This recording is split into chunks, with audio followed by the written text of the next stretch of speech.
we're back with another episode of the Lakers Fast Break podcast. It's Gerald Glassford. Come right back at you here from Lakers Fast Break.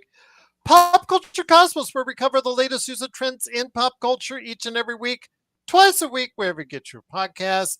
Congratulations to Honora for winning the Best Picture tonight for the Academy Awards. We do talk about a little bit about the Academy Awards as it was going on earlier in the day. Plus, also as well, we talked about Severance breaking some records for Apple TV Plus. We talk about the new Jurassic World movie or Park movie or World, whatever, Jurassic something movie that's coming out. Plus, we have a ton of other stuff that we cover. Go ahead and check it out today. The Pop Culture Cosmos. It's already available now on the YouTube, and then also tomorrow on wherever you get your audio podcasts and radio stations worldwide. We are so thankful for everybody that listens to the best in pop culture, the Pop Culture Cosmos. Yes, and I also talk The Rock and John Cena as well. Plus also as well, Magic Man is here. He heads up actually today was Mark, but usually it's Sean today. Sean was watching the hockey. He was watching all sorts of good stuff. We were going back and forth, but he's a great part of what we do at playback.tv/Lakers Fast Break. Shout out to all the guys that are there. It fills up my entire screen how many people were on stage. It's a beautiful thing. Back to in the old days, it'd be like just me. So yes, it's always great to have everyone there that's watching or on the simulcast on YouTube, Facebook, Twitch, wherever you get a chance to go ahead and check it out. But if you want those VIPs, they're hard to come by, but go ahead and stop on by anyways at playback.tv/Lakers Fast Break. The Lakerholics crew were here on Saturday. You know Laker Tom is giddy right now. I feel vindicated. Me, Jeannie, Rob Pelinka, Laker Tom, they say they're all vindicated because the Lakers are now in second place. Go ahead and check out how happy they are at Lakerholics.com. Absolutely as well. Of course, also our good friends, Alfred Esmond, Stone Hansen, giving you some great NBA draft coverage. As also as well, Legend 350 at Legend I Got Next Sports Media. Also as well, of course, Empire Jeff TV covering the Lakers and the Dodgers. And of course, our good friend, how would I be remiss without saying this? Daniel Barry Sports Highlights. Yo! Also as well, of course, just please like and subscribe. Like and subscribe. Everybody out there, repeat after me. Like and subscribe. What was that old commercial, the cereal commercial? He likes it, Mike, he likes it. Like it, like. Yes, like. Hit the like button. Help get those algorithms going. Get everything going for us because it really helps the channel out. Go ahead, Magic Man. Oh, you got no volume, man. And don't have you on mute. Yeah. Got it. Okay, you'll be right back. No worries. So please go ahead and like and subscribe today to get the latest notifications on when we go live on the air with the latest Lakers Fast Break podcast.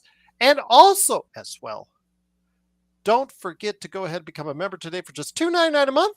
The best value in all of YouTube is right here at the Lakers Fast Break podcast. Well, the Lakers, coming into tonight, had a chance with the loss. No, I can't hear you yet, Magic. Had a chance with the victory tonight to go ahead and get into second place in the Western Conference because Boston, those green yucky people, they did help us out by beating Denver today. But would that happen on the second game of a home, kind of back-to-back over the course of 3 days against their arch rival Clippers? And with that, Magic, have I got you? I think so. Yep, there you go. Your beautiful Canadian voice is right there for you. So yes, with that, the Lakers head into tonight's game with a chance to get the second place. I'll tell you what, as Raphael 562, again, thank you, gifting out the subscriberships. Thank you so much for doing that. You'll be hearing "You're awesome" here in a second, 5 times. You're awesome. Really, there you go, right on cue. You know who's awesome is the Lakers because it started off with Luka getting hot in the first quarter. The Lakers defense pouncing on the Clippers in the second half. And the Lakers, despite getting the Clippers back into the game with some really sloppy play and a lot of turnovers, including 16 turnovers, including 8 by LeBron and 6 by Luka, They were shooting too well. 50% overall for the field, 42.9% from three. And that was just enough to again hold the Clippers to just 102 points with the victory tonight. They do hold off the Clippers with just enough, 108 to 102. They are now a sparkling 38 and 21. They are now second place, but just by percentage points ahead of the Denver Nuggets, 10.5 games out of the Oklahoma City Thunder. And here today to go ahead and discuss today's game are two great guys indeed. It is our usual staff here for the panelists today. I'm going to start off with the madman from Toronto. He did get out of Toronto traffic to stomp on by and talk about today's game after he was there on playback.tv/Sacred's Fast Break. It is a good man indeed. It is the Magic Man, Sean Grice. Sean, great to have you here. I remember at the beginning of the season, we were asked to give our prognostications. I asked, and nobody on our entire 13, 14, was it 15? I don't know how many. I've got to go back and look at it. People that went out there and gave their thoughts on what the season would be like. Nobody had the Lakers pegged above sixth place in the Western Conference. Even earlier last week, noted ESPN Laker hater Tim whatever his name is, not the Dallas guy, the one that's on the East Coast, the one that deals with loves the Boston Celtics so much. Laker hater. Tim Bontemps. Yeah, Bontemps. Yes, he hates the Lakers and could not see a pathway for the Lakers to go ahead and become a major title contender. Even to this day, he still doesn't see it. Yet with all that besides, the Lakers are now ahead of the pack outside of OKC in second place. A really topsy-turvy roller coaster ride has been Magic Man. But right now we're heading high. We're staying high. And we're in second place right now in the Western Conference after tonight's victory, Magic Man. What got it done tonight against the Clippers once again? Just some good old-fashioned grit, Gerald, and some timely shooting. On our chat, we've been discussing how the floodgates have been open, so to speak, for Dalton Connect, and he played his best game as a Laker tonight, Gerald. 5 of 8 from deep. Defense was pretty solid, and ate up some minutes, and he's shown that he wants to be on the floor with what. Oh no, Black Thunder says don't ever badmouth Vando again. Yes, if he's shooting 3-pointers, we will badmouth Vando all day long, Black Thunder. So don't tell us that. Don't tell us to do something, but we will tell you the truth. Vando is a terrible 3-point shooter, and to have him out there shooting 3-pointers is detrimental. He's best underneath going after those rebounds. But go ahead, Magic Man. That irritates me. Yeah, don't tell me what I cannot do on my own channel. No, it irritates me as well, Joe. You're anyway. Well, we could discuss that later. But yeah, don't tell us what we can or can't say. Calm down. Lakers in second place. Lakers in second place. Yes. Yeah, I honestly believe that a lot of the turnovers that LeBron has been giving away lately have to do with fatigue. I think it's just he's a little gassed at the end of quarters, and if you notice at the end of quarters, that's when he'll hurl a ball into the fourth row of a seat, or he'll be sloppy with his dribble. I think it's just he just needs a blow on the sideline. I don't think it's anything within the vicissitudes of the game that's causing him to have those turnovers. Other than that, the defense is solid again, Gerald. Have to give it up to the guys. Really a team effort. I think a lot's been made about the Lakers defense without Anthony Davis. And the truth of the matter is, Gerald, is that even though we've won 6 in a row, there still isn't a lot of film on the Lakers to try and figure out what they're doing. So I think a lot of this is just based on effort and rather than execution. defensively, because at some point somebody's going to figure it out. We're going to have a bad game down the road, but 6 in a row. I think we're 7-2 now with Luka in the lineup, which is like if you're winning almost 80% of your games, like here we go. So it was a great team effort, and I enjoyed the win. And by the way, this is the first time since 07-08 and 08-09 that the Lakers have had consecutive winning season series against the Clippers, which I know is like a long time, but there you go. So the Lakers have won the season series against the Kings. They've won it against the Clippers. They can win it against the Warriors and Suns, Gerald. And for the most part, I mean, they've really put a button on the division so far. Once again, the Lakers win 108 to 102. They are now, like I said, in second place in the Western Conference at 38-21. Just refreshed it right now, and ESPN just posted it. It looks really nice. And here today to go ahead and discuss that, the Lakers' victory, plus the fact that the Lakers are now in second place in Western Conference. Good man indeed. First up, go ahead and check out what he's doing today with his game, the video game that you need in your life, Corrupt, Coreupt on Steam, and then also as well, LakersBall.com's Oxide T47, and of course his company Simblades, Simblades with a Y.com. It is Joe Soro. Joe, glad to have you here. People are justifying Vando left and right, and they're not really doing a good job of it. Again, he played hard, great out going at the boards. That's what he needs to do.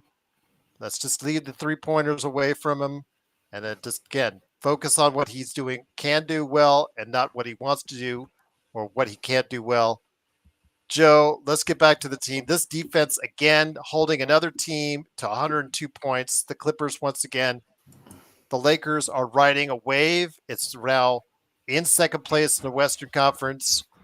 Dalton came up big today. People were worried about him left and right. Would he ever get right again after the trade? A lot of things went right today. Despite all the sloppy turnovers, this is a game where the Lakers, I think, showed that despite the sloppiness and keeping the Clippers in the game, they got enough to get the job done, Joe. Well, it's really only LeBron that was, at least the last couple quarters, where LeBron was just, I don't know what he was doing. I really don't. Well, Luka had 6 turnovers himself. Yeah, Luka has the ball. The thing is, the difference between Luka and LeBron turnovers today, where LeBron was making a lot of jump passes, and those are usually a no-go. Sometimes the other team can intercept through a passing lane, and it's somewhat understandable. But I think the irritation was the Lakers were about to bust it open, and then those turnovers got them back in the game.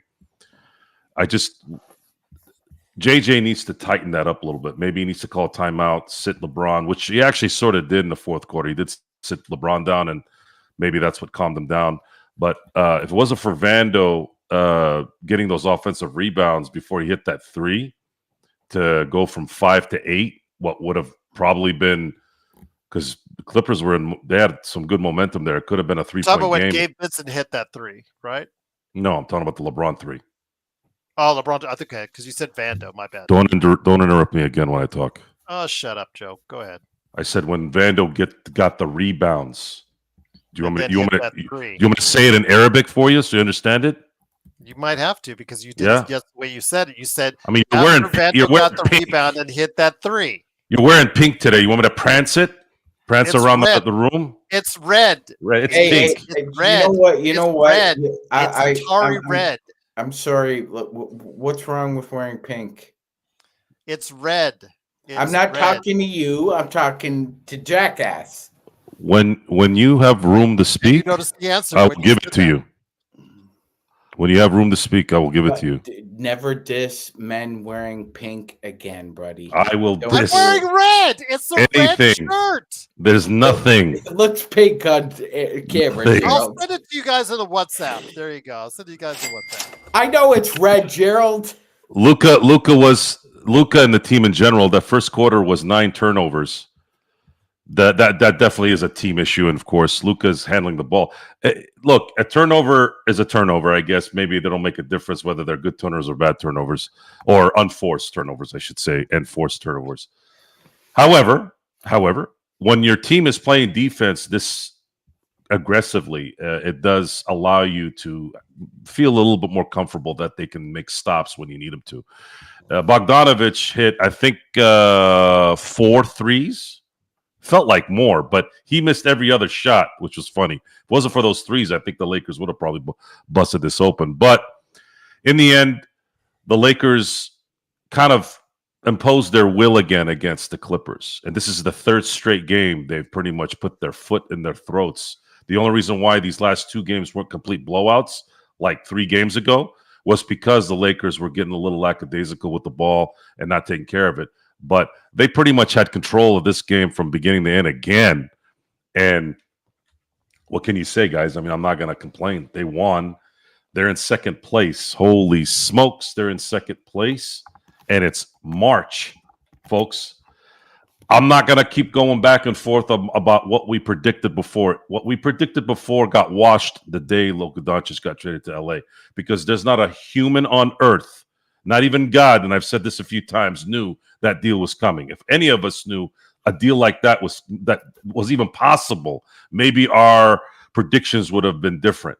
But that right there, in my opinion, the day February 1 is when this whole thing changed. Everything we said before doesn't matter anymore, because right now you have a team that has rallied around itself on defense to pick up the slack from, in my opinion, who was their best defender for 7 years now, almost 7 years.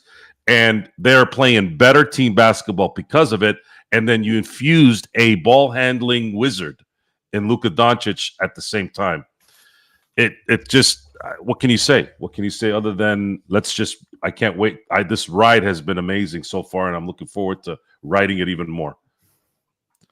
Once again, it is the Lakers Fast Break. It is Joe Soro, along with Magic Man Sean Grice, and me, Gerald Glassford. Thanks again for watching this thing. Truly appreciate you joining us. Make sure you like and subscribe. Get us on all those algorithms. The Lakers winning 108 to 102.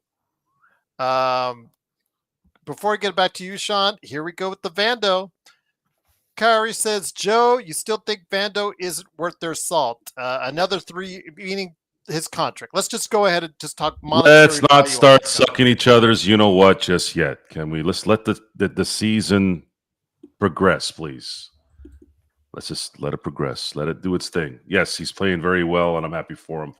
But we all know we're Laker fans. We all know what's at stake here. If the Lakers are going to continue to play like this, that means greed is going to start rearing its head again. We're going to expect them to do this when it matters. I'm very excited to see what happens there. They have not been in a position like this since 2020. And this time we're not going to have some outside distraction stop the season. So now the Lakers are going to have about a month and some change to put their foot down here and see if they can seal at least a 2 or 3.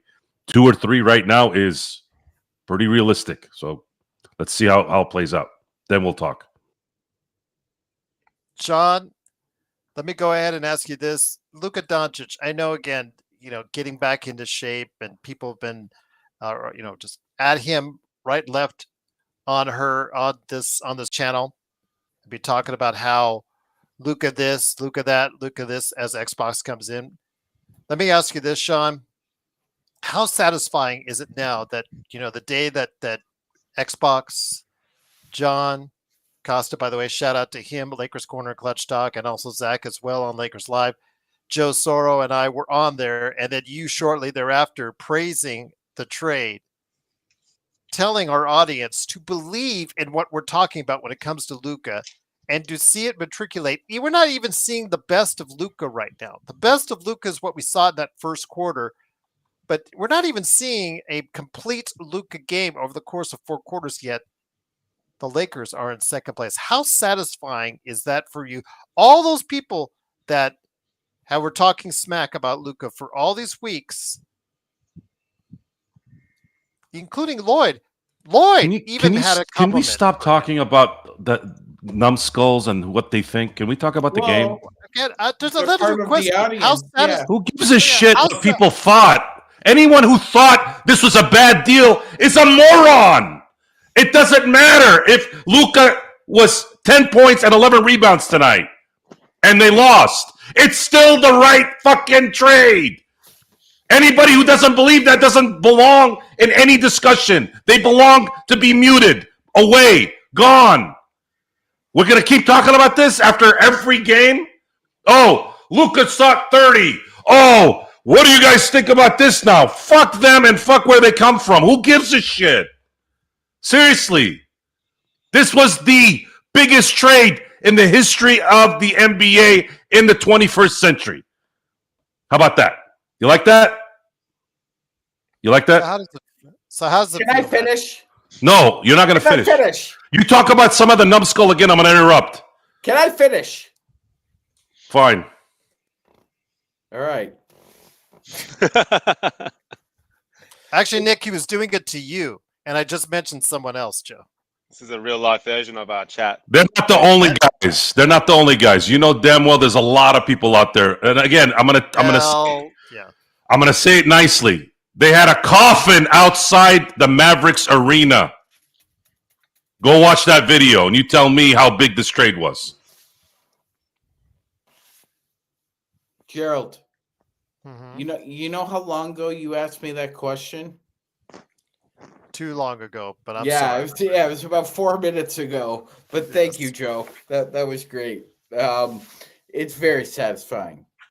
It's very satisfying. Okay.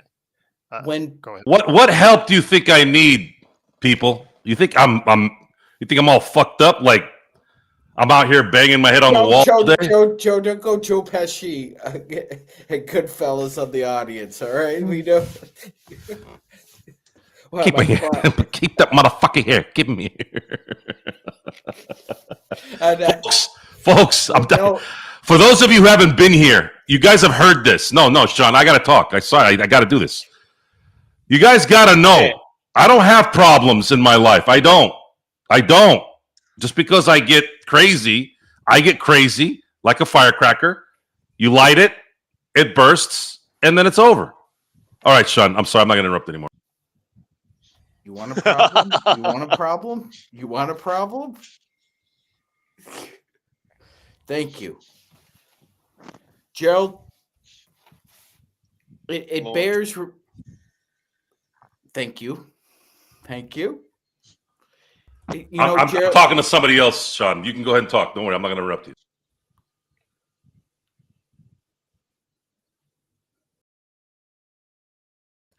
All right, I'm done. Sure you are. Gerald, it just bears repeating. Anybody who's watched the NBA over the past 5 years, even the most casual of casual people wouldn't bat an eye at this trade, especially with the Lakers. Unfortunately, I have to keep saying we're the preeminent franchise because we've got 17 and somebody else has 18. But with Luka Doncic, I get the feeling that in about 5 to 7 years, Gerald, I'll be repeating that we're the eminent franchise and that we're going to have 19-20. Lloyd, Nick T, I'm not sure, we're just pointing it out because you guys came out and you said what you said about Luka. If everyone's going to talk about what he said about Jared Vanderbilt, then fair play is fair play. So we could come back and say, well, you guys were talking about Luka till the cows come home about he's fat, he's out of shape, he's turning the ball over. Look, man, they both had 9 assists tonight, Gerald. 9 assists. That's 18 assists. That's 18 assists, ladies and gentlemen. And by the way, four of Luka's passes were made threes. 3 of LeBron's were made threes. So that's 21 points right there. We can win the 3-point battle not having Luka shoot a single three if he's getting guys wide open. I know in the chat a lot was talked about comparing Kobe and Luka. Kobe and Luka are two different players. All due respect. Kobe is a scorer. Kobe was a scorer. Luka is a shooter that can score. There's a big difference. And the other little rub that Luka has is that he's so beyond SGA and beyond, I'd even say Jokic, Luka is the best facilitator in the NBA that doesn't need help. He can score and facilitate. He can run the show all the way around. Jokic has proven that when he is a scorer, it usually takes at least another player or two getting 20 plus in order for Denver to win. Luka didn't need that in Dallas or LA. So that's a huge difference as well. So with somebody who's heliocentric and is ball dominant, turnovers are just a part of the game. It's going to happen. You know, if we were back watching Showtime, all due respect, you guys out there, you'd be complaining about Magic Johnson, and you'd be saying, "Oh, Pat Riley should sit Magic for that turnover right there. You should sit him for this turn." That's not what Pat did. He understood the game. Irvin has the ball in his hands. He's going to have 5 or 6 turnovers a game, but I'm going to get 12 or 14 assists out of him too. So it's about you have to live and die with the heliocentricism of Luka Doncic, Gerald. And again, it bears repeating. Watching the game tonight again, LeBron is not dribbling out the clock anymore. He doesn't need to. He's at the top of the key. He looks for Luka right away. 3 or less dribbles, the ball's out of his hands. And if you watch him, when he has the ball, it's half a second or a second, and he's making a decision: shoot, dribble, pass. It's very precise, and it's going to get even better, like you said, Gerald, because Luka, we haven't seen a complete game out of him and LeBron yet. So there are a lot of positives here. And as far as Jared Vanderbilt goes, he played his game tonight. What do you want? Do you guys want us to give him a cookie or give you guys a cookie every time he has a good performance? I mean, ladies and gentlemen, I'm looking in the camera right now, Gerald. I'm looking in the camera, and I am telling our audience out there, I'll make you a bet. I'll bet all of you out there, when I come out to LA, I'll buy a round of drinks for all of you. Show up at a bar on one condition. You bet me you don't think Jared Vanderbilt's going to get played off the floor in the playoffs. Bet me. Bet me, everybody. And if you want to bet me, put in bet on, Sean, in the chat, on. Put your money where your mouth is, ladies and gentlemen, because I like the dude. He's a great player, but he's going to get his ass played off the court in the playoffs. He's just got limitations. He's got limitations in his game that during the regular season, Sean, you could still have him in there for 15 to 20 minutes a game. Again, if he crashes the offensive boards, that's really a plus, plus his hustle out there. Kawhi did beat him on a few times, but then again, Kawhi is one of the best offensive players when healthy, still in the NBA. So his defense, one-on-one defense, he's a good defender, but not a great defender. But he still provides so much energy out there. It's helped the Lakers immensely. No one can take that away from him. But it's just the same adage like when AD was here shooting three-pointers. It's not a strength. When he's a career 28% shooter, he's just not a strength. So you should not have him out there shooting threes. It just doesn't make sense. If we live on a metrics basis, if the NBA is all about metrics and numbers and where people are supposed to be at because that's where they do the best at, if it's all about that, Sean, then obviously you do not want Vando shooting three. He shot 3 today and he missed all 3. It's just not smart basketball. If he ends up with the ball, it's exactly what the other team wants. And the thing is, in the playoff setting, if he's doing that, he's going to get played off the floor. He needs to accentuate what he does best. That's right underneath the basket, getting those rebounds and getting passes that he can catch on to and dunk and lob that we saw today, Magic Man. It's just that simple. But also here today, again, good man indeed. It is, of course, the man from down under, the legend himself, the guy who did head up our Playback.tv, South Acres Fast Break live broadcast. It is, of course, Mark, aka Xbox. Great to have you here, my friend. Want to bring you in here, your thoughts on today's game, and also the fact the Lakers have exceeded all of our expectations, except for Roberts, of course, who's patting himself on the back right now. I think he asked, are we on cloud nine? I'm not on cloud nine. I'll be on cloud nine when the Lakers win the championship. That's when you're supposed to be on cloud nine. Am I pleased? Am I excited? Am I happy? Yes. But cloud nine will have to wait, Mark. Look, if the chip's the benchmark for Cloud9, well, I'm not there either, but I'm pretty damn happy.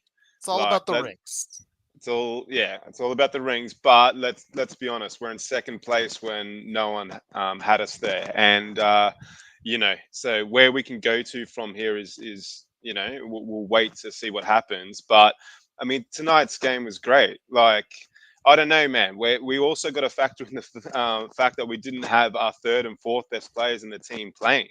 So you factor that in tonight, and we've gone into the fourth quarter, with a 12-point lead. Yeah, admittedly, we've lost the fourth quarter by 6 points, but we've won the game. So we've kept things rolling, and these are games that honestly, under Ham and stuff, would have slipped. There's a complete different vibe now with Luka. The boys have been saying it the last few games, but it's how I felt when Messi played for Barca, man. There's an aura there that you feel is different. And I felt like even if they did get close, that we'd just win. It just feels that way. Now, like Sean said, it's not always going to happen. We're going to have a blowout loss. We're going to have a close loss. These things, it's NBA basketball. You expect that. But man, what an integration for Luka into this team. We also need to remember he wasn't playing, the week before he got here. He hadn't played for a couple months, man.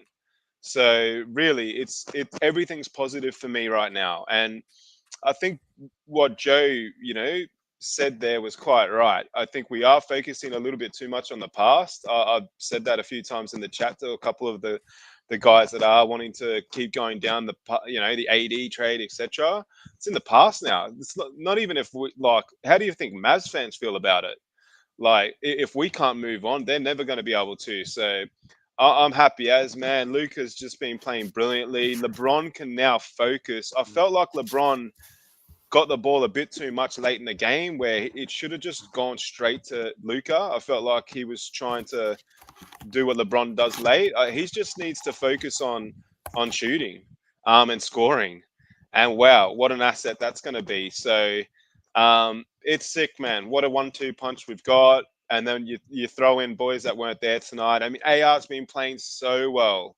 And then you throw in Rui, who has just been, I've been on a few shows with you, Gerald, where I've just cut sick on Rui. And I thought, what's he doing? He's not training, he's not developing. I couldn't have been more wrong. In the last couple of months, he's played to his size. So we've missed him tonight, but a couple of the other boys have stepped up. Your boy Connect. Shout out to you, Dalton. That's a decent game by him. 17 odd points, 19 odd points, timely ones too, when we were trying to stay in the lead. And sick three. Sick three is a nice dunk. Man, really enjoyed what Dalton did tonight. He's been a bit malign the last few games, and he does look off at times, Gerald. I know you're a big fan of his, but you got to give him props tonight. And I just think, wow, what a team effort. I know, who did they have out tonight? I'm pretty sure most of their It was Rui, AR, and also Jordan Goodwin out and Goodwin. Well, them, did they have any players out tonight of significance? Norman Powell left early at 9 minutes. Yes. They also had Derek Jones Jr., their top defender.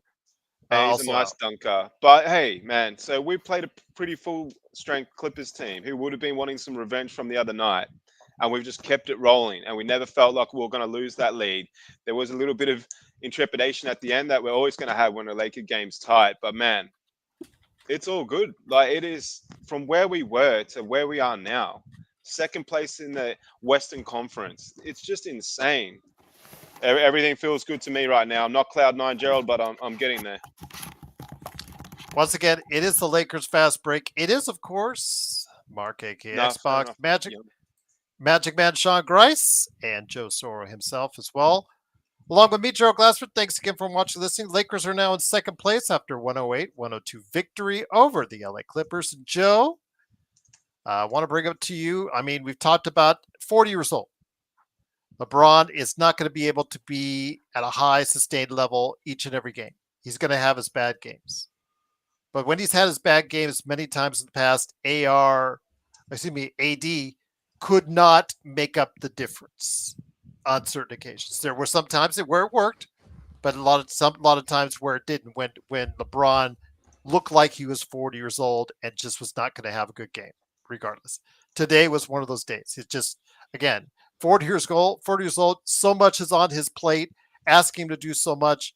He still played his heart out on defense, but he obviously, shooting wise, the way he was passing today, you obviously see it wasn't going to be his day. But that's why you have a guy like Luka that when you're 1A or whatever you want to say, your co-alpha is not having a good game, the other guy can do what is needed to be done to help this team win games, Joe. And that's what happened today. It's okay if he doesn't have a good game. I don't mind. I don't mind players not having a good game. It happens. What I would like JJ Redick to really start tightening up is the unforced passes. I think that needs to stop. And maybe they don't make those passes when they're tight in a game, probably.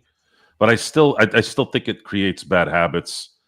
Other than that, it's still, even if LeBron isn't having a good game or isn't shooting particularly well or doing anything well, let's say, Luka not shooting well, they're still a threat each and every time they get the ball, each and every time they take possession of the ball. And that's something you can't really measure in a lot of ways, other than how the team performs and wins games. The Lakers are winning games, and not only are they winning games, even throughout all these quote unquote issues, they're still holding teams to basically 100 to 101 points the last 2 weeks, 3 weeks. These guys are balling, man. These guys are playing defense. They're not even clicking all the way yet. These guys have not played together for more than 3 weeks. What the hell's going to happen when they've played 2 months? What's going to happen when they have an off season and maybe a player or two that's even better? This is starting to play out in a lot of ways like the Dodgers this last year, where they went into the playoffs with, at that time going in, they didn't know who their ace was going in. They didn't really have a pitching staff that they thought, oh, this is how it's going to be, and it slowly developed in the playoffs, and it got created on the fly, and then they went on to win the title. The Lakers are kind of doing the same thing here, in that they don't really know yet exactly how this is going to play out, but they're giving off little signs that should they all start getting on the same page even more as the year progresses, they're going to be in a position to scare a lot of people in the playoffs. Magic Man, let me bring it back to you. Do you concur with Joe? Because I do. I think that was very sound analysis right there. It's that, again, I said it from the get-go, that this trade with Luka and LeBron, it makes them competitive in any series against any team. Now, Natalia says they're better than Boston and Cleveland. That's a lot of confidence right there. I'm glad to see it. It's good to see you keep going with that. You keep going with that confidence, Natalia. Absolutely. You know what, Magic Man? That doesn't seem so far-fetched after all. No, not that far-fetched. I agree. That's all I've got for that, Gerald. But yeah, I agree. All right. But let me ask you this on top of that. How far do you think this thing's going to go? Excuse me. They've got the rest of the homestand, just a couple games left, but there is a very ominous East Coast trip coming on the horizon. How they will be after that may determine exactly where they will be in the standings after that. Yeah, I'm looking at that Denver Milwaukee back to back. It's similarly to the one a few years ago where we played the Clippers and the Bucks.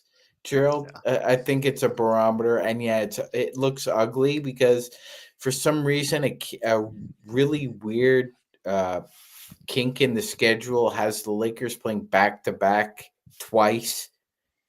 Milwaukee in Denver, and then you're at home and you've got Denver and then Milwaukee. So we're going to see Gerald. Yeah, I kind of expect us to do pretty well on the Grammy trip.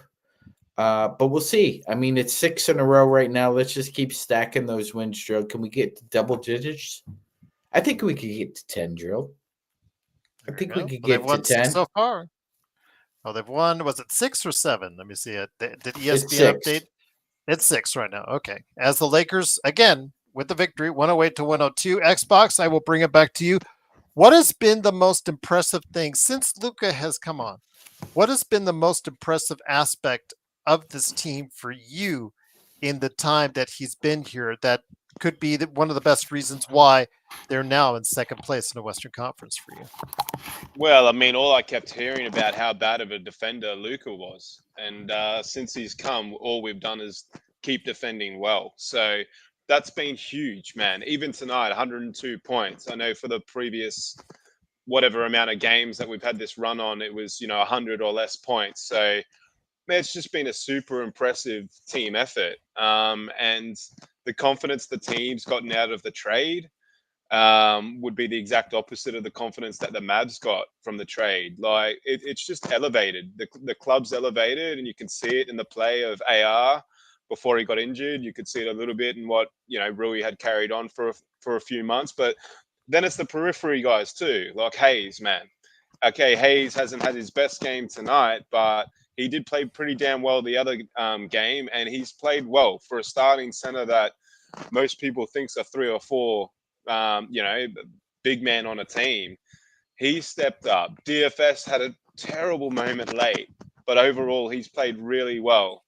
The moment that nearly broke our hearts when he went to dunk it and he missed it, then he went to put back and he missed it. Crazy stuff by DFS late, but he's played really well, man. Gabe, how much have I talked about hating Gabe's face? Now I love it, and I've loved it for a few weeks now. It's just a team thing, and we've got to give credit where it's due to JJ Redick, because man, there's something there with that guy. They're listening, they're resonating with him, to integrate a superstar that coming back from injury was pretty obviously devastated with the trade, has been insane what he's done there. So man, the coaching effort, the playing effort, it's just the club's on a different vibe, on a different level right now. So like John says there, Luca's a winner, and not everyone is a winner. Like, you can be a great player, but not a winner. You can ask people like Charles Barkley about that. Luca's a different cat, man. And it's just been sick. And LeBron, that's the other one we got to give credit to. LeBron's looked 10, 15 years younger in a lot of these games. Not so much late tonight, but the scoring output has been insane by LeBron. And, to think, okay, the turnovers were hurting us tonight, and he was playing, like the guys say, playing with the food a bit too much. But we got over the line in the end, and they'll learn from that. But yeah, LeBron seriously elevated his game too. So overall, what an integration. We've only gone forward. So when it had all the hallmarks and the people in the chat, blah blah blah, going on for ages that how this could go wrong, and seemingly it's going the other way quickly to the point now where we're all giving ourselves a real chance. Now, obviously, next year when we get a better big man, that's going to be even better. But we're in for a shot this year, man, to go all the way because of Luca the Don. So it's all good. All Joe, good. let me bring it into you here. I do want to go ahead and touch on Dalton Connect because, as Mark knows, we're just so high on Dalton at the beginning of the season, and then still a lot of people are. Like even today on Twitter, when the announcement was made that Gabe Vincent was going to start alongside Luca, people were still asking about Dalton. And we've seen the kid have a lot of highs and a lot of lows this season. I mean, from his outstanding 30-plus point game earlier this season when he started, he had a couple 20, I believe, also and added on a 20-point-plus game after that. He's been at times really good, but again, he is a rhythm player.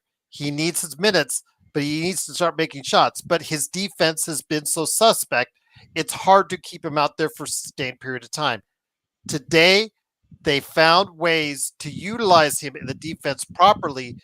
I don't want to say hid him in the defensive scheme, but still, they had him out there, didn't hurt them on the defensive end, got rebounds, made buckets, and got 19 points. This has got to be a big confidence booster for the kid, and hopefully he could parlay that to more consistency going forward in the time he gets and the production that he gives out for the Lakers, Joe. That goes with any player. You have to have some kind of rhythm at some point, especially if you're a shooter. And he's a shooter. He's going to make his millions for the next, barring injury, for the next 10 to 12 years being a shooter. A shooter cannot play 10 minutes a game. It's, here and there. Whether it's his fault or not is not the point. The point is he needs to play consistent minutes to get his scoring going. Now, I'm going to use an example of this. Jackson Hayes. Would you guys say that Jackson Hayes has played better basketball the last 3 weeks than ever in his career? Absolutely correct. Okay, so let's not say this is a coincidence for a minute. He's gotten 20. He got 26 minutes tonight, and he's playing more than he ever has in his career. And look what's going on. He's developing. He's playing. And fans, observers, sometimes we say things that are stupid and not realize it because we're so about the win and we're so about making sure that at that single moment in the third quarter with 8:45 minutes that play has to happen. Well, folks, that's not very realistic. Guys like Jackson Hayes, guys like Gabe Vincent, guys like Vanderbilt, these guys are not going to be LeBron or Luka or Shai Gilgeous or Durant. They're not those players. And sometimes we need to scale back and understand that even though we're in the moment watching the game and saying, damn you, so-and-so, you have to scale back. You have to do the post. I think this is why it's good to do the post game after you watch it, because you should calm down now and really talk, unless, of course, you got to do some things, to respond to certain discussions. But when we sit down and we like focus on, okay, what is the likelihood of this guy's talent doing what it's doing? Well, the likelihood is everyone's pretty much doing what they're supposed to do. Vanderbilt is the energy guy. His energy tonight, the rebounds he did not get today, and I think he had 9. He had his hand in God knows how many. I think he might have had his hand in 15 or 16 that the rebounds didn't go his way, but he touched the ball on missed shots. That's how in tune he was with the ball. It was very Rodman-esque in terms of how he was timing the ball off of every miss the Lakers made. Now, why is that now different than when we're trying to make sense of why this team is playing better defense without arguably the best defender that in the league the last 5-6 years? I'm saying arguably that he was the best. Some people want to believe it or whatever. You know what I mean? Top 3, let's say. Well, guys, it's 2025. The NBA is all about spacing, and when all your focus is on LeBron and Luka, he's able to slither through because they know that they can't drop back and go, oh, Anthony Davis is going to start shooting threes. We don't need to really worry about Anthony Davis. We're going to sag back, try to get the rebound. Now they're like, oh, shoot. They're like on skates. And they don't know what to do, right? You have to cover those guys. You have to cover Luka. You don't know what the hell he's going to do. And if you don't cover him, he's going to go by you or he's going to shoot it. You're screwed either way, which creates more space, which creates more lanes for guys to go and get rebounds and cause havoc there. There's so much that Luka Doncic does to a game that does not show up even with your own eyes watching the game, because you'd have to focus on what he's doing the entire time. And as a fan and as an observer, you're paying attention to the ball going to the basket like everyone else. That's just what you know. It's a live game. It's a live game. You can't not watch the ball go to the hoop unless it's maybe a comfortable lead, or it's not competitive, or you're not worried about who they're playing because you know they're going to win. Something like that. And those little details are important to discuss. It's important to understand that role players don't play like stars, number one. If they did, they wouldn't be here. If Jared Vanderbilt didn't struggle from three, didn't struggle being able to use his footwork to create more space to score on a regular basis, Jared Vanderbilt would be a $20 to $30 million a year player. You know why? Because his defense and his energy is definitely top notch. If he was able to hit shots, he would never sniff 3 teams in 6 years now. So take each talent and make it what it is. Now, as far as Dalton Connect is concerned, this is not a coincidence that Dalton Connect is got more minutes today, and look what happened. It's just guys need to play, and there's going to likely be a moment maybe this summer if Jared continues. Let's say the Lakers win the championship, and Jared has a hell of a playoff run, and Dalton has a hell of a playoff run, and Gabe has a hell of a playoff run. Guys, when everyone is healthy without Rui and Austin, you can't play all these guys 30 minutes. You can't, especially in the playoffs. But what you can look at is, hey, now you can use these assets to possibly get maybe one big acquisition that would really put this thing together. Because there are seasons in the NBA where and it's not a regular thing, that this team is going to likely be the team. God, the 2017, the 2018, like Warriors. When you looked at the Miami teams in 2012, 2013, San Antonio in 2014, the Lakers in 2009, the Spurs in 2003, and then the Lakers three-peat. Like, there are times where you can see this team is got it, and if everything is good on the injury side, this team's likely going to take it all. And right now, the Lakers are a little bit ahead of that due to the circumstances of the trade. But what could happen is beep, beep, beep, beep. There's 23 games left in the regular season. You just got to slow down, big guy. But I like where we're headed. What the hell are you talking about? I thought we were backing up over the haters. No, we're backing up. You're backing up the bricks truck for the Lakers fast break. Why don't you back up your own? We're backing up because we haven't. Listen to what I say here. You're going to listen to what I say, and you're going to talk after I'm done. You understand? No. I'm done with this discussion. No comprende. No comprende, Toro. Where am I going to back up to? The wall? Okay. There is no backing up. We're going through the fucking wall. Okay, we're going through the wall. There behind you. Okay. You've got a little bit of space there behind you, Joe. I just want see, you think when we get in a room together, I'm stuck in there with you. No, you're stuck in there. Easy there, Rorschach. Easy you're stuck in there with me, buddy. Easy. I'm Dr. Manhattan in this deal, bro. I can snap you. You're not Dr. Manhattan. Don't pull that BS with me. Oh, please. I may have been born at night, but I wasn't born last night. I know how this works. Okay. No. We don't back up. Okay. You never retreat. This isn't the Iraqi army against America. You're Dr. Manhattan. Let me see your underwear. What? You're Dr. Manhattan. He wore a codpiece. Let me see your underwear. Didn't he wear that shield thing? That's a codpiece. Mark, I'm just going to tell you, I got this horrible image of a big, huge, giant blue Joe trying to run around New York trying to destroy it. That was just, I'm picturing. I'm feeling ill. Yes, go ahead. Steel underpants from. Go ahead, Doctor. Yeah, go ahead, Robin Doctor. Men in Tights. Go ahead. Sorry, I don't know who's going. I can go if you like, but I'm pretty sure. Who do you think you're talking to, Jagoff? These boys are crazy. Kari, I'm not going to disagree with you there because again, Vando is with his hustle and his energy more impactful on a consistent basis than Dalton Connect.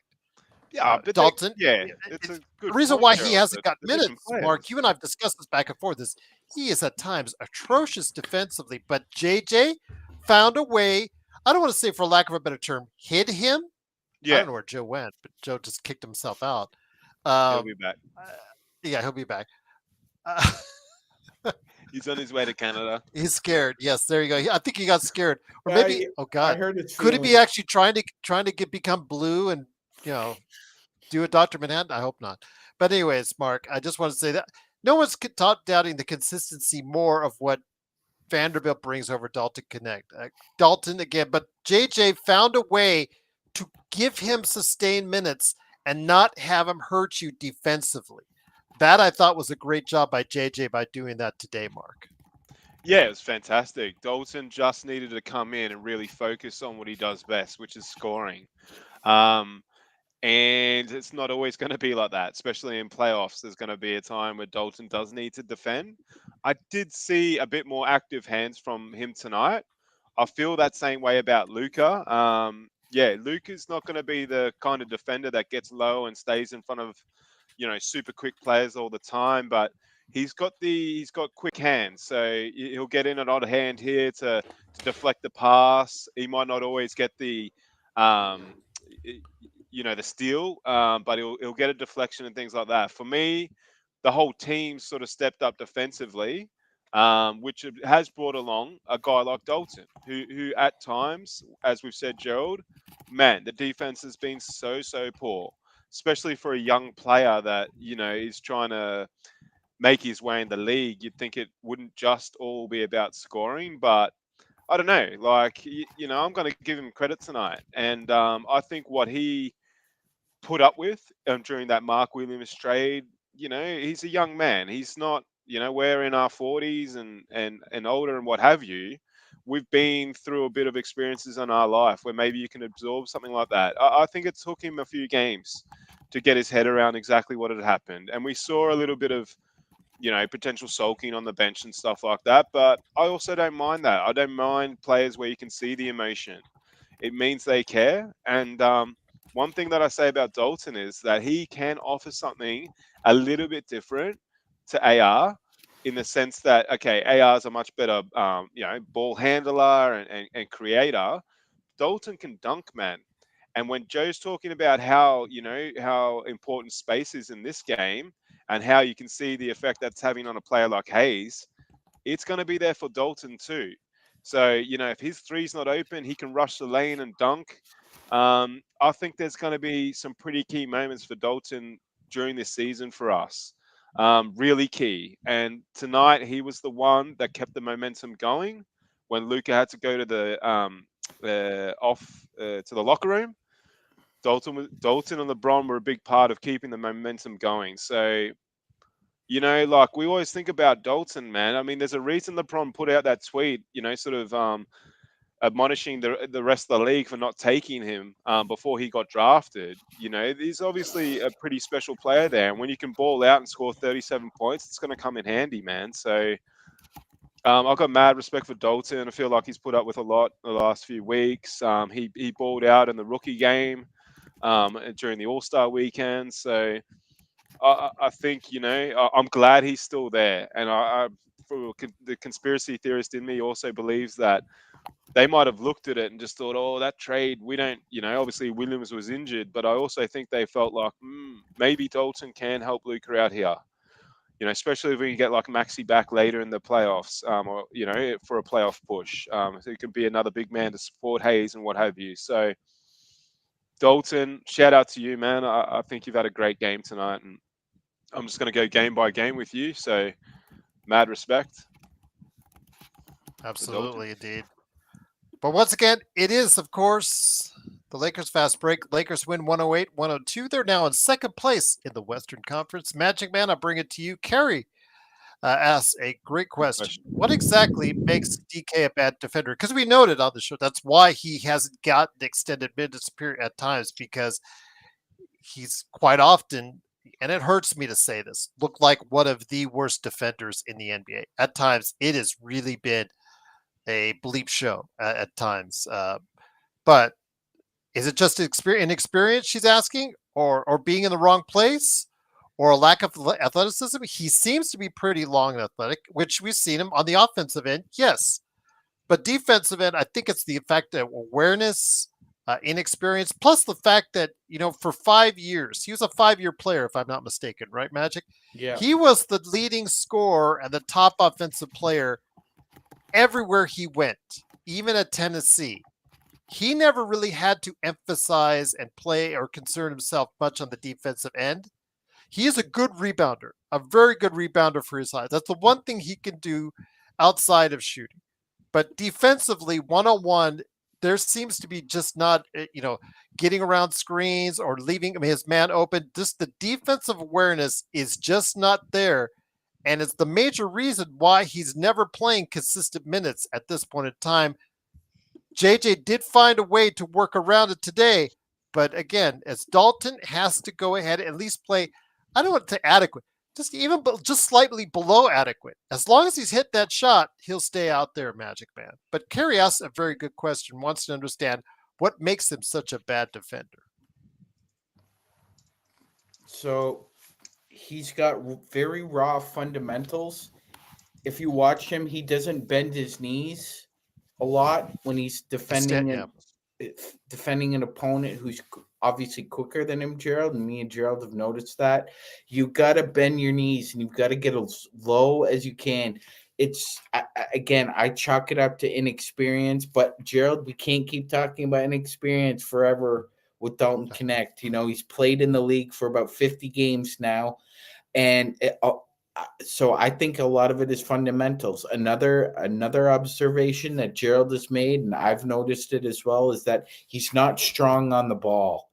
He is 6'5". He's built. Yes, he looks athletic, but he doesn't use his athleticism. He doesn't play with force. He doesn't. And he's got to learn that if you're gonna play both ends, and I'm pretty sure he wants to, got to bend those knees. Got to get as low as you can, and you've got to use your body as much as to your advantage. I mean, he's a big guy. He's very athletic. He's not thick. He's very athletic.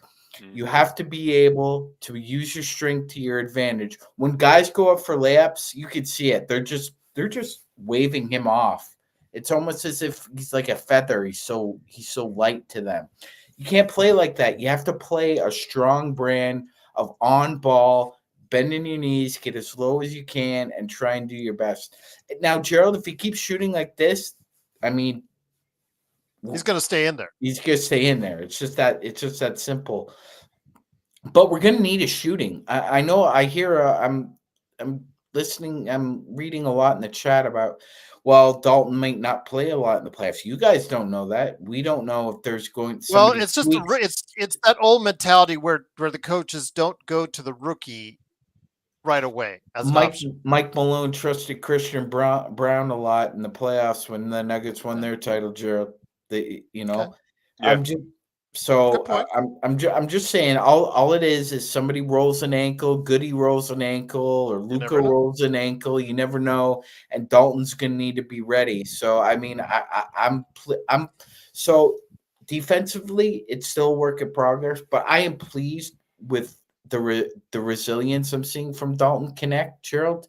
There was a couple games there after the trade where we weren't really sure where's your head at, so to speak. But he's back.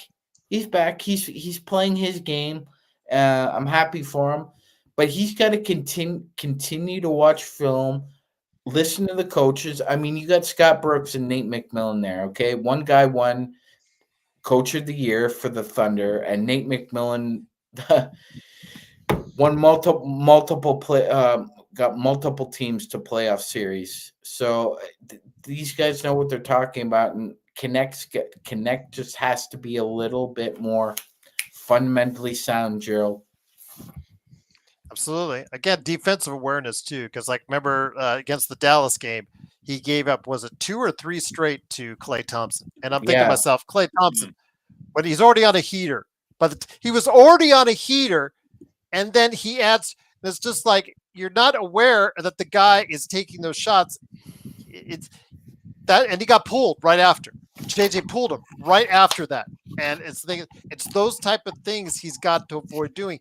He's just got to play fundamentally sound, defensive aware defense, even at just an adequate level. I liken it to Kyle Kuzma, Magic Man, in that remember when he was a rookie, he was a matador. Earlier in his career, he was a matador. It wasn't until the title run that he was asked to become a better defender, work on it.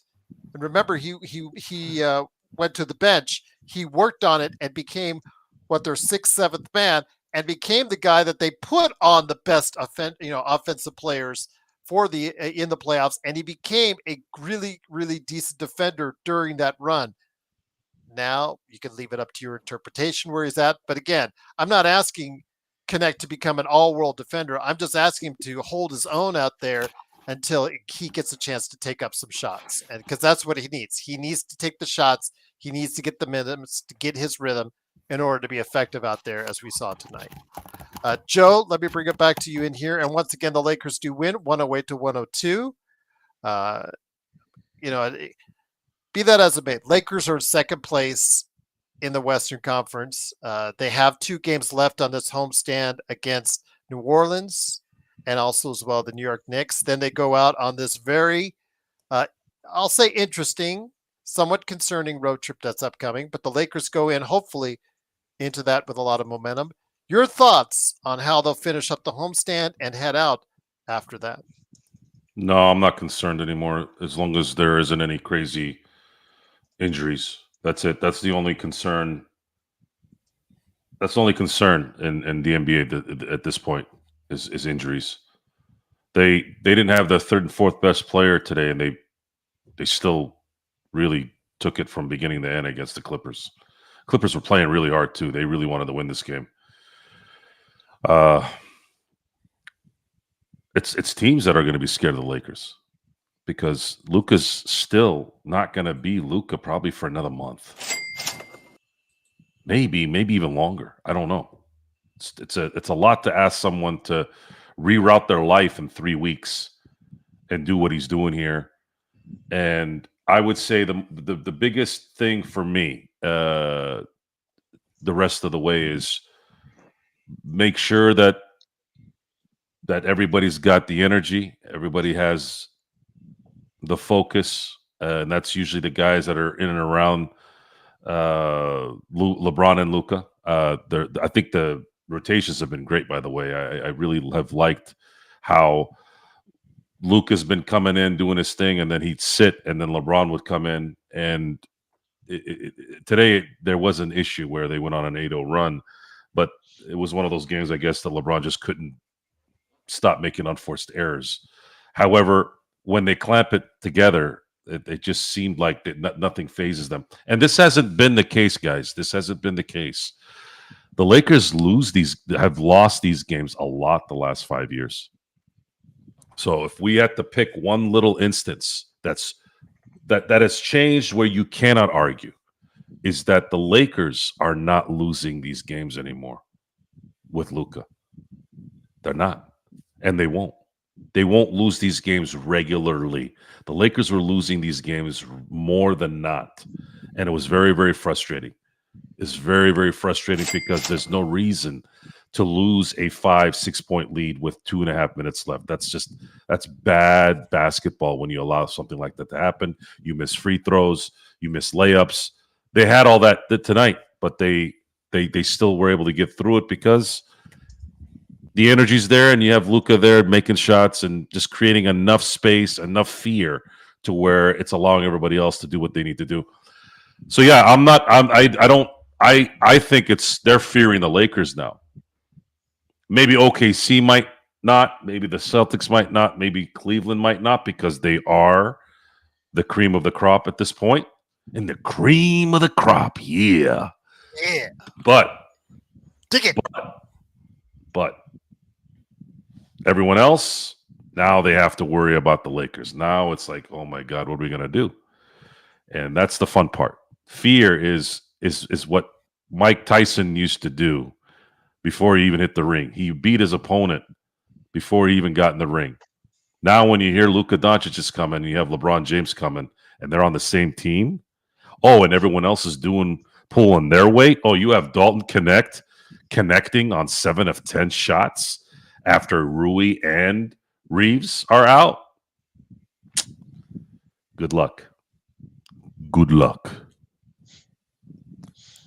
Mark, let me bring it back to you. 805 in the chat. Thank you so much to the super chats for M24, 805, and also No Joker, who says LeBron is the GOAT as well. Truly appreciate all the super chats. It greatly helps the channel. Thank you so much for doing so. 805 said, should AR come off the bench like Ginobili? Elite bench. Now, Joe and I, for most of the season, had said that we thought that AR's, Austin Reeves' best position would be coming off the bench as a sixth man in a championship team scenario. Let's just put it that like we were phrasing it. We thought that's the best. Well, since Luka came around, he had up until he got hurt. He has upped his game offensively to where it is just so difficult to make that choice now. Plus, for his own career, seeing in the summer of 2026, he could get a big, huge paycheck at the end of it. Your thoughts, my friend? Should AR come off the bench like Ginobili, or should, when he comes back from his injury, go ahead and slide in ahead of Gabe Vincent once again? It's an interesting conundrum, that's for sure. But I mean, for me, yeah, I don't know. I'd be starting AR. I want our strongest team to start the game, which currently is the two players that are out, and obviously Hayes, Luca, and LeBron. From there, you can, scatter the minutes how you see fit. I mean, we saw today, Joe made the point then, and a great point during playback, when we saw essentially Luca coming out for LeBron. How that sort of, okay, we lost a little bit of momentum, but just the power of that.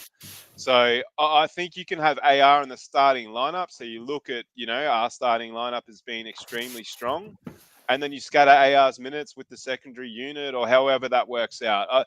I don't know, even if you look at it, what the exact rationale was behind Pop doing that with Manu. Manu might have just been a different sort of kettle of fish. It's obviously to bring impact on with the second unit and what have you, but I feel like he can, like JJ, with his rotations and with the depth that we've got with Dalton, with Gabe, Milkshake to a lesser degree, Goodwin when he's there, that we can really mix up those minutes. I think to now put AR on the bench is if you don't read it out, does that still constitute a ban? Anyway, whatever. I'm sure I'll find out. Yeah, that's right. Get ready for that email. But what I'm saying is that I'd hate to hurt AR's confidence with putting him back to the bench right now. I know he's a dude that would probably pick himself up, but AR deserves to start. And it's a sick team, man. It's a sick team when you look at it on paper with Luca, AR, Rui, LeBron, Hayes. Like, maybe not the Hayes part in the long run, but it's not bad. So yeah, I personally, no, AR going to the bench doesn't really make any sense for me. Only thing that would hurt is his confidence. You can scatter the minutes, you can make the rotations to fit in, essentially starting him, but also him being a big part of the second unit. So no, my answer to that is no. And we want to hit 77 likes, chat. That's what we're going to go for in all of these streams if we can. So just have a quick look if you've hit the like, please. It is much appreciated if you do, and it really helps out the channel. And again, thank you for that. Appreciate everything. Yes, we really, really appreciate it, guys. Shut up, Joe. Shut up, Joe. All right. Robert Wheeler, question of the day. Magic Man, I'm going to bring it to you. Which side of the ball do you think is playing better for the Lakers since the Lakers acquired Luka, the offense or the defense? I told Robert in the chat, it's not even close. I mean, you're holding teams to 102 and under on a regular basis now.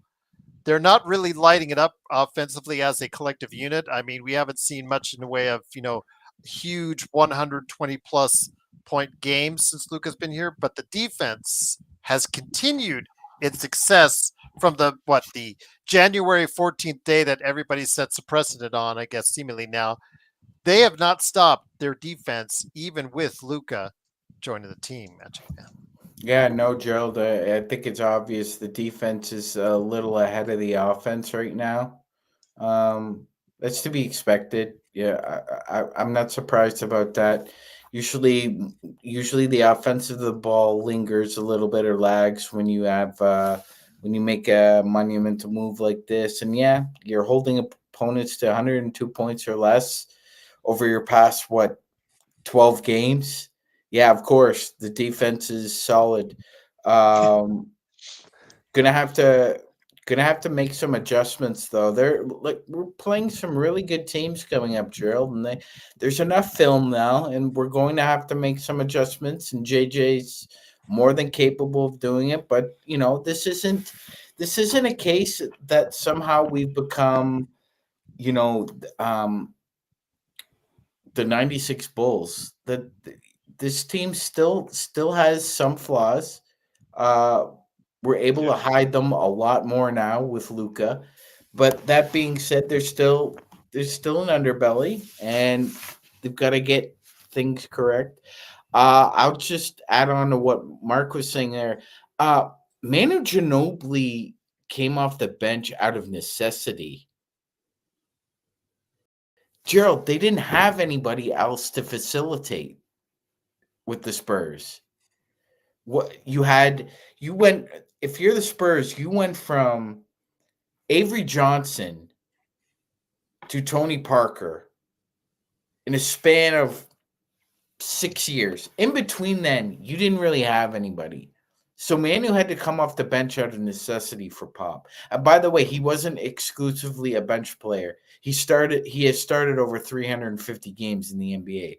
So it's not as if he was just relegated to the bench. If you put Austin Reeves to the bench, it doesn't make any sense to me, Gerald. It makes no sense.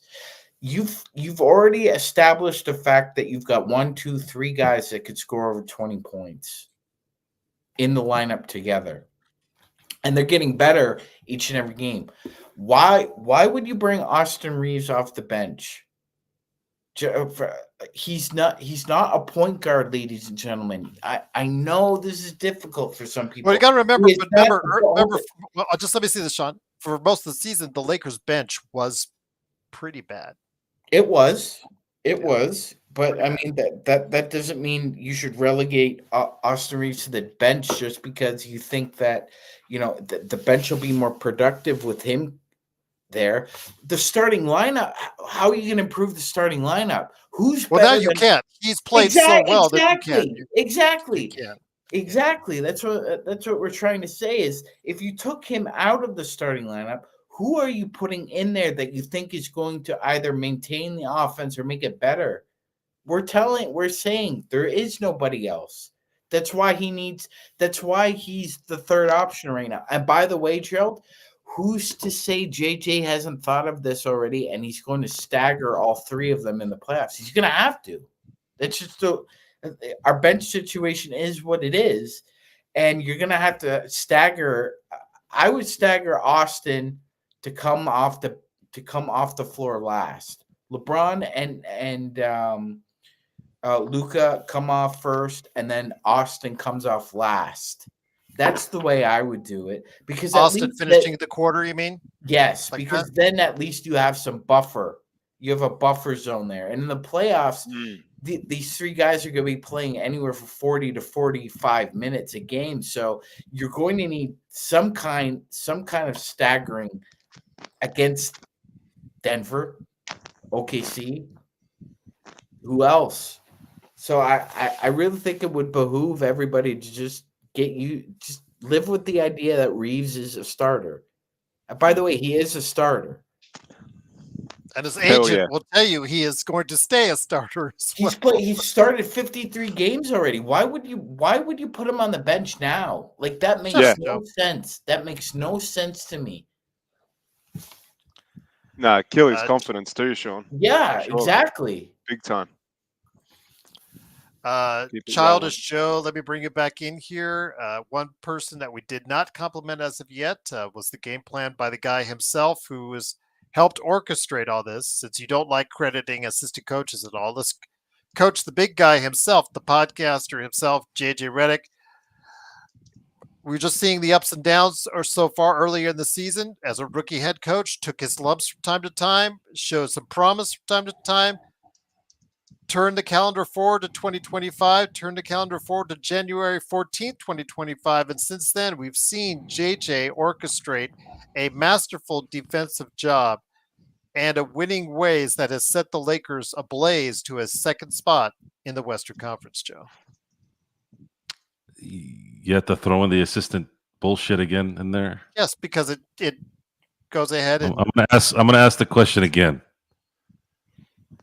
you hate it. What do you think the record would be if Nate McMillan and Scotty Brooks weren't the assistant coaches? Can you not even give them any credit at all? Gerald, are you on some like crusade to give everyone credit about everything that ever existed? You know who I give credit to? The players. That's number one. That's the credit I want to give to the players. Oh, and by the way, the management that brought us Luka Doncic. How about that?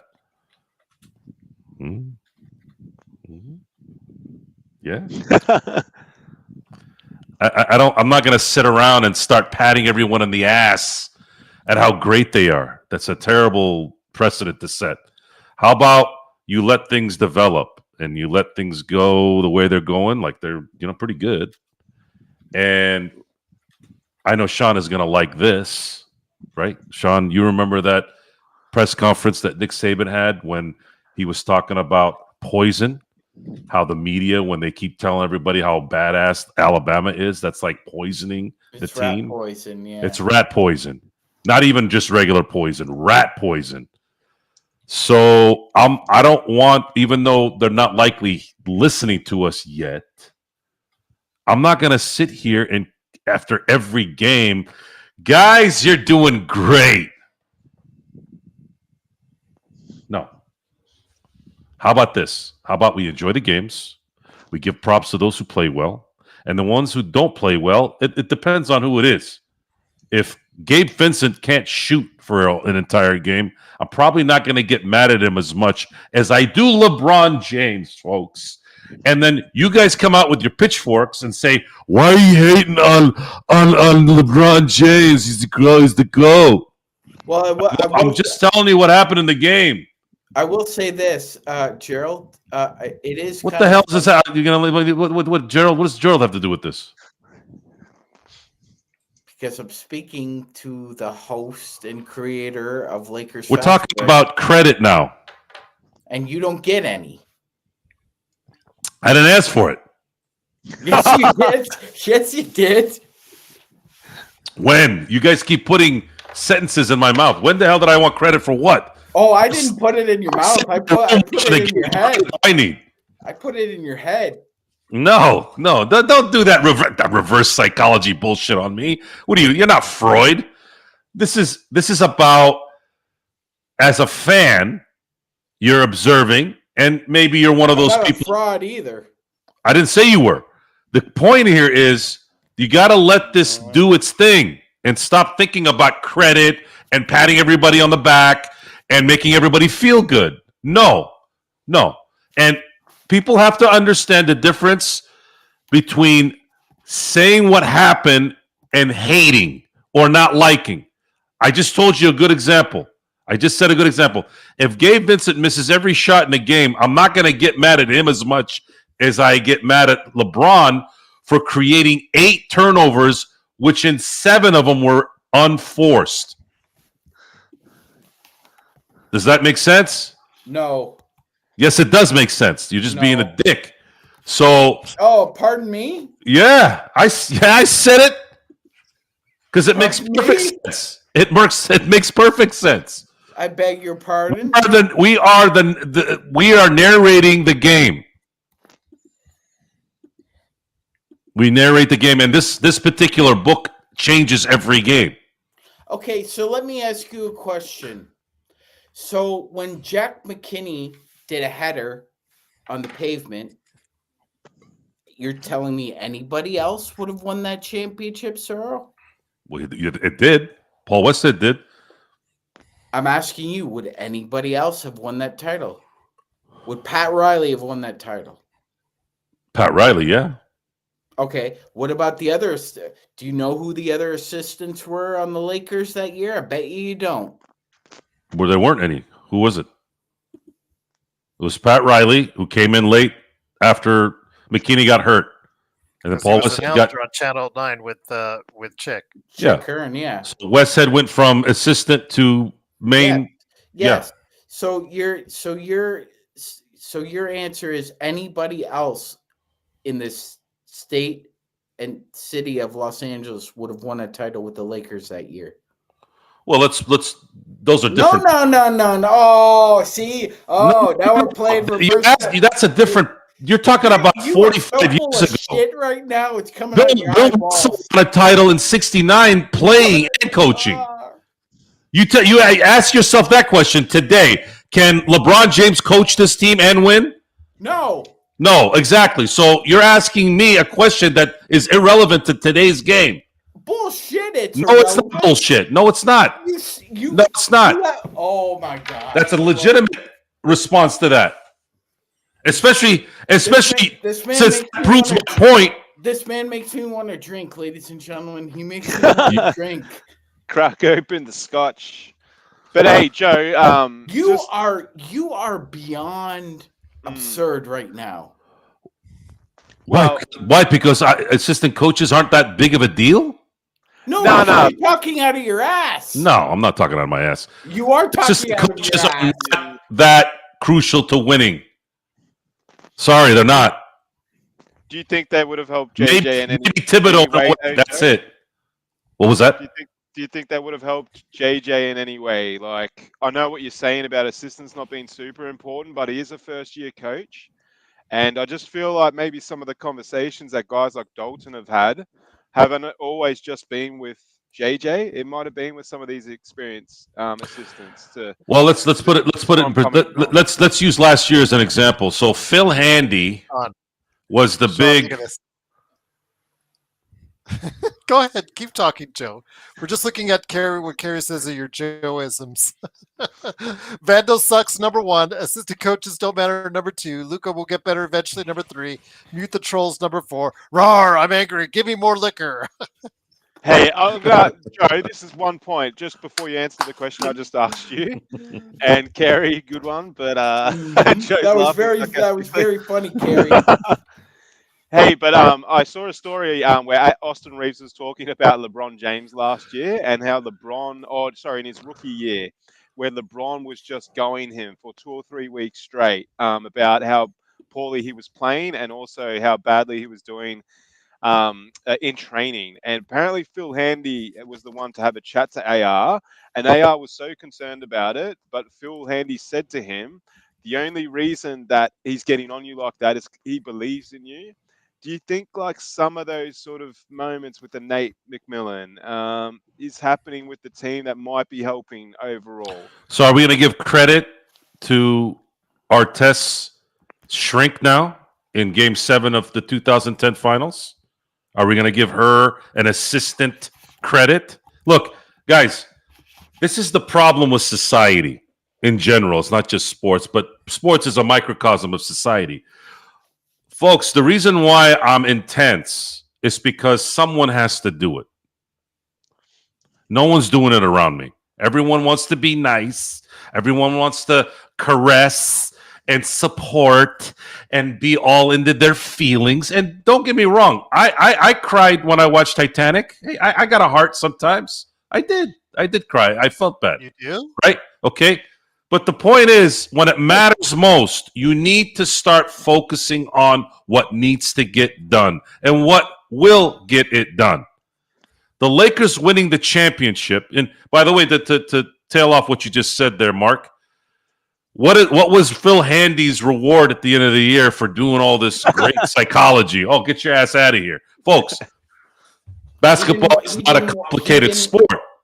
Go ahead, Sean. Go ahead. Yeah, no, I was just gonna say he didn't want to come back. He voluntarily left. Good for him. Good.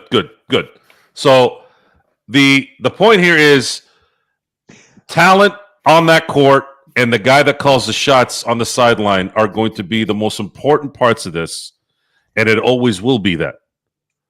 And you can go ahead and get your jollies off the trainer, the assistant coach, whatever.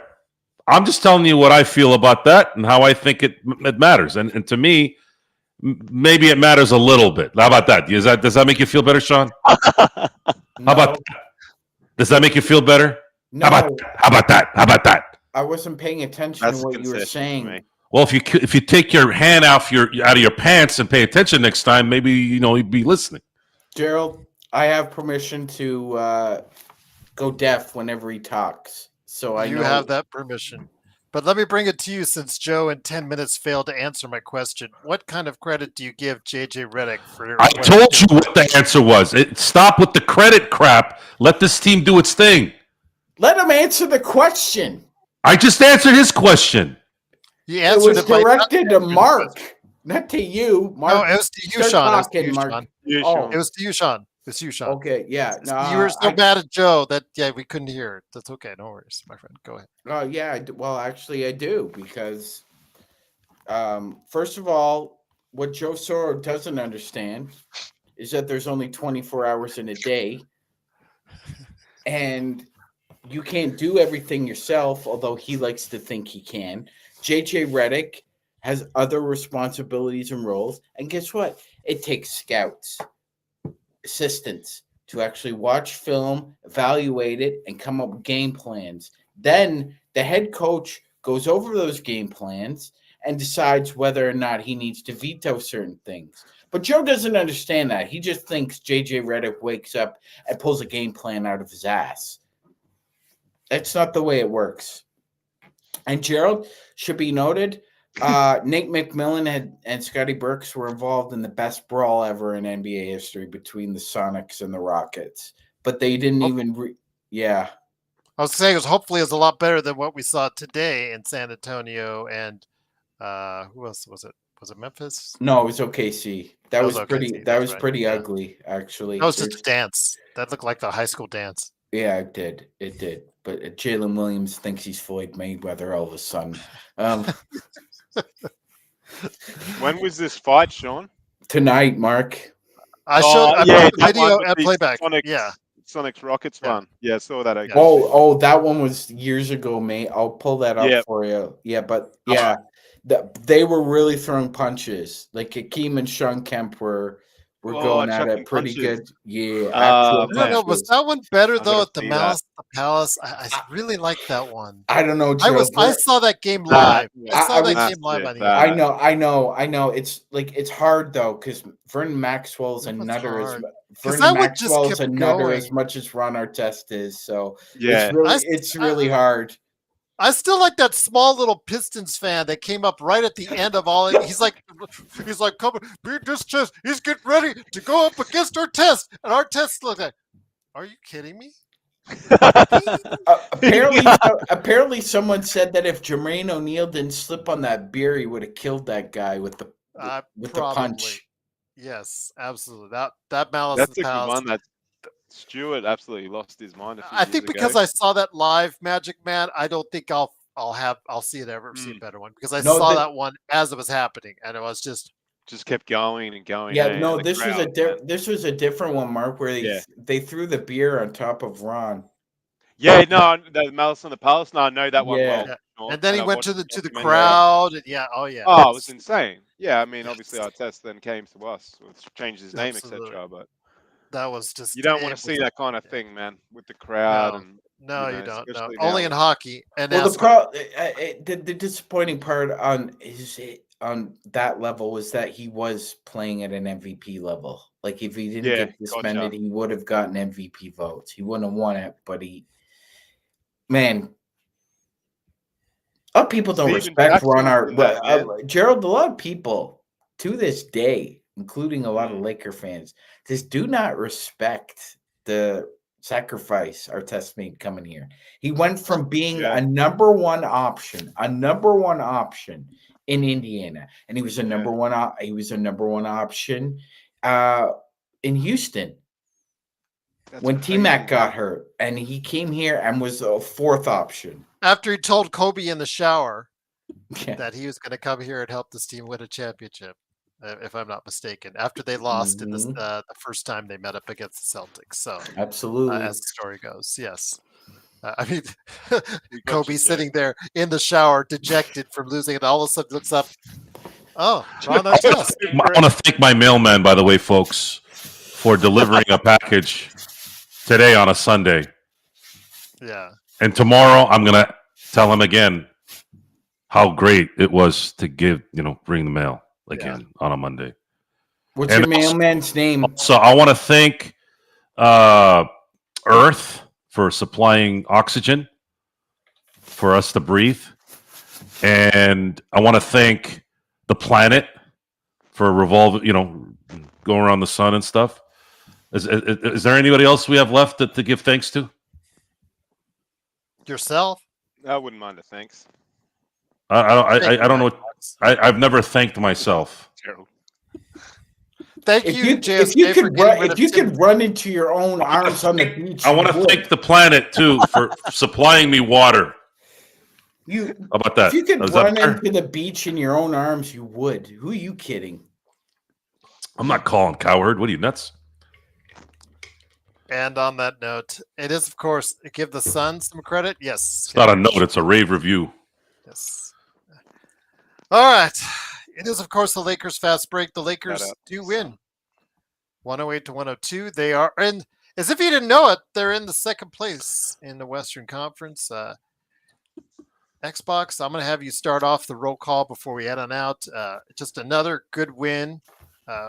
Before we started this back-to-back against the Clippers, the injuries started piling up. It was kind of concerning how they would do. I remember Joe and I saying, you know what, they get a split. That's good. But then after the first game, I'll give Joe a little credit here. He said, let's get greedy. Let's really get greedy. And with this team and the way everything fell out, I said, well, hey, look, there's a chance if everything fell right that the Lakers could be in second place by the end of the weekend. And sure enough, Xbox, they are. Yeah, insane. I mean, and that's what we were talking about at the start of the show when I first came on. We're sort of in between cloud 7 and cloud 9. So we're, hovering around a cloud 8 at this stage. It's been crazy. The team's playing so well. And yes, that was just before Luka that this run started. So to integrate him, like I said before, quite seamlessly. The only way is up. The thing, the team's only going to get better. Luka's only going to get better. Joe keeps harping on about it. He's probably a month or so away from being at his sort of peak fitness. So I couldn't be happier with where we're at. To be in second place, we'll always talk about it, and you'll always talk about it, Gerald. None of the experts on this panel had us anywhere near there, and admittedly, the trades changed that. So if you go back and make the predictions, maybe you do put us at first or second. But the reality is we were playing well before the trade, and it's only kept going, and it's going to get better. So, cloud 8 right now. If we can keep this going and end up in a top 2 spot in the West, man, there's just so much possibility from there. I really believe that SGA and the boys in OKC are still beatable. You look at their record, they're 10 games ahead of us. It's pretty damn impressive. But on a given day, I reckon we can beat them. My boys, Memphis, are sliding. Houston were never going to be a long-term factor for me. So, man, if we can get this second spot, and then it's like you start focusing in on Denver and a couple of the big teams, we can knock them out. And then whoever we play in the East, we can beat too. So it's super unreal where we're going at the moment, Gerald. And second spot, I'm not going to go down the giving everyone credit path again. I'd said that before. But kudos to the club, and let's just see where we go from here. The only way is up. Who's our next game? New Orleans in 2 days. That's another winnable game, man. But you can't get complacent in the NBA, and I'm sure they won't. So look forward to that game with you boys on playback, and thanks for having me on Postgame today. Always. Thank you for being on. How'd you like that, Joe? That was for you. And I want to give you credit, Mark, Thank for your Hello. parents raising you and being Australian and having headphones. There you go.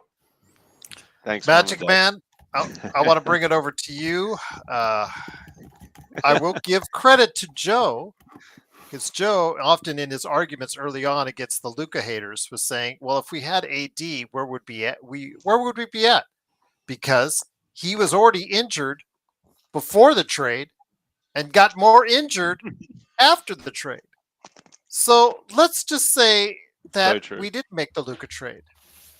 Where, Sean, would we be at right now if we hadn't made that trade?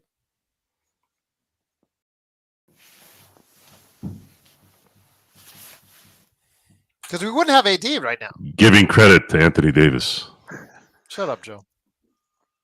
To quote my grandfather, we'd be up Schitt's Creek without a paddle.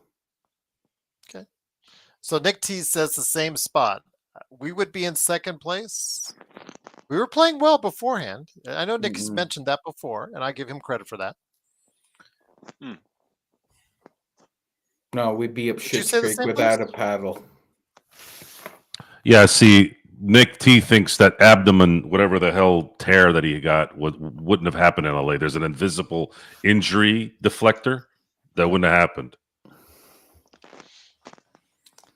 Okay. Yeah. It's a I'm just parallel saying what universe or some shit. Yeah. It would have been like the movie. What was that? The butterfly effect. Oh, that Oh, was yeah. actually a good movie. He'd be flying like a butterfly in LA. He wouldn't have gotten hurt, right? Yep. Was that Ashton Kutcher's finest performance ever? Yeah, I would say I so. liked him playing. I know this is going to sound sacrilege, but As I liked him Jobs? better as what? As Jobs, I was going to say as Steve Yes, Jobs. I thought he was better at Oh. Jobs than Fassbender. Never seen that one. I liked Fassbender nor have Jobs. But yeah, you're right. I know he's been given a lot of credit for doing well there as playing Jobs ahead of Fassbender on that one. But Joe, I'm going to finish off the conversation with you.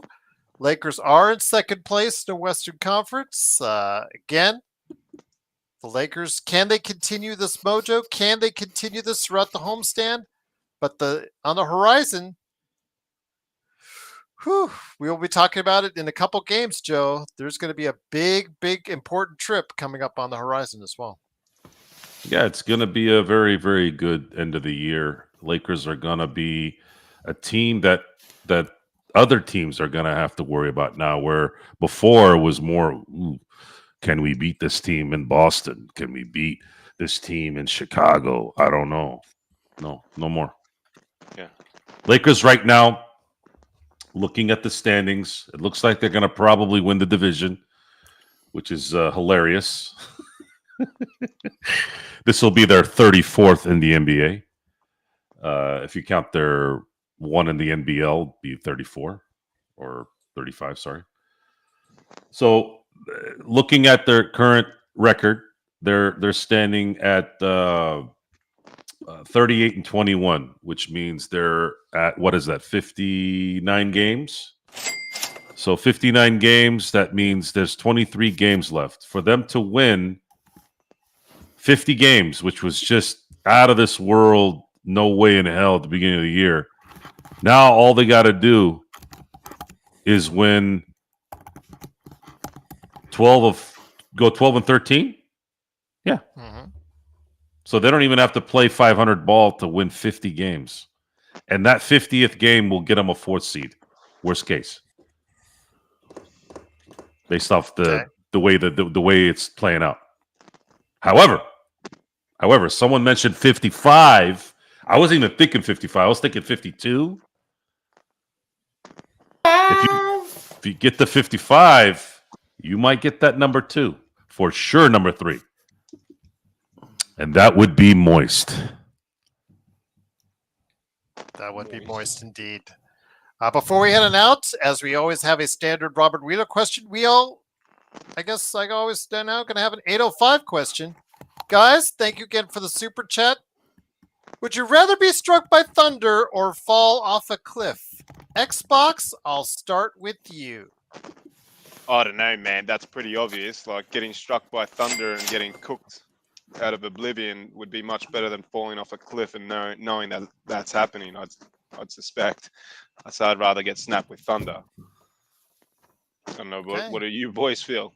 I don't think Well, that couple of Well, seconds falling down the cliff would be very nice. You hear thunder, you see lightning, so you get struck by lightning. You don't get struck There by you go. thunder. Great point.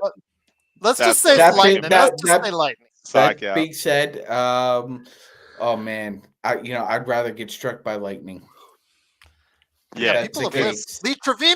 Lee Trevino got struck by lightning, and still lived. Might So, end up yeah, like the guy from Summer Rental. Yes. 66. Well, they raining. Raining. So John Candy, there's a lot of scenes that Candy has done. That one in particular was great because you could see him actually almost breaking character, trying not to laugh at this guy. Joe, struck by lightning or falling off a cliff? Well, if you fall off the cliff head first, you're done in a second. If you get struck by lightning, I've heard people have survived it and not good. Let's just put it that way. Well, I mentioned Lee Trevino. I don't know how much. Didn't it destroy his back? Yeah, it's back. You're right. Yeah, There was a blind person who got struck by lightning, and they were able to see when they woke up the next day. Joe. Okay. Wow, I didn't know that. All right. Yeah, I didn't I've know that seen either. some crazy ones when they're on the soccer pitch and like 15, 20 people go down and like a couple, 18 or so get up and two are dead and that lightning stuff. But just if the ultimate thing was you were going to die, surely you'd take the lightning over knowing what was happening when you're falling. Joe, I know you love fame. It's interesting that JJ yelled at LeBron. Is that true? I didn't know that. Did he yell at? Well, let me bring this LeBron up. Let me bring this up before we head it Yeah. out. Nick T, I know we give you a lot of grief, but we do appreciate you He gives being here. us grief. What do you mean we give him grief? It's been going on. Well, You he want to gives give us him credit for that too? He's giving us a super chat. I say was one last time. We flipped the switch after the Sixers game before the Luka trade, and JJ yelled at LeBron. That's when LeBron has been on an MVP mode. You want to know the last time I heard a coach yell at LeBron? Do you remember? 2016, Ty That Lue. face? Oh, And what happened at the end of the year that year? Credit. Title. chips. Credit. All right. Word of What the is day. the Lakers fast break? I'm going to give us credit for being the best there is. You can take the credit. I'll take the cash. Okay. I thought you weren't into money. Okay. Silent right there. Drinking what's left of that water. It is, of course, the Lakers. I am into business. I'm not into whoring myself. There's a difference. Fair enough. Okay. It is, of course, the Lakers fast We may break. be whores at this agency, but we ain't pimps. Entourage. Ari Gold. Ari Gold, ladies and gentlemen. Ari Gold. And we'll be back tomorrow for more fun and hijinks in between.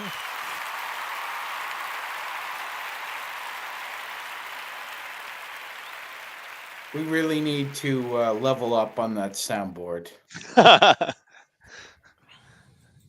Yeah, absolutely, yes. But I don't know if it'll let me Well do it. said. But we'll see. We'll certainly see what we can do about that. But it is, of course, the Lakers fast We break. can't use our own, Gerald?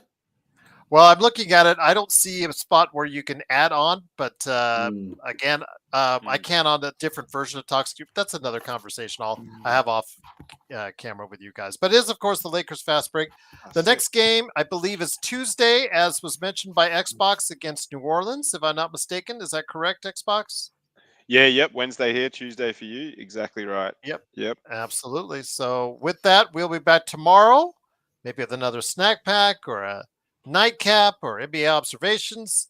I seem to get on Facebook copyright strikes for all three, so it doesn't really matter. Whichever we're going to do, doesn't matter. We'll be back once again in some form or fashion for tomorrow. Lakers win 108 to 102. They're in second place, people. They are in second place in the Western Conference. Liking it. Not in Cloud 9. Not yet. But can we get there? We'll talk a little bit more about that tomorrow, right here at the Lakers Fast Break Podcast. Suck it, Sean. Go ahead, Sean. You can reply. All right. Fair enough.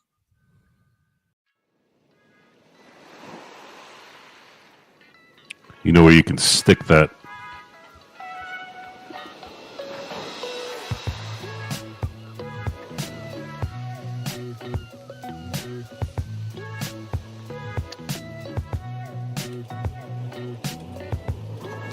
Dan. Hey, Joe, Yeah. I could kick you in the head, but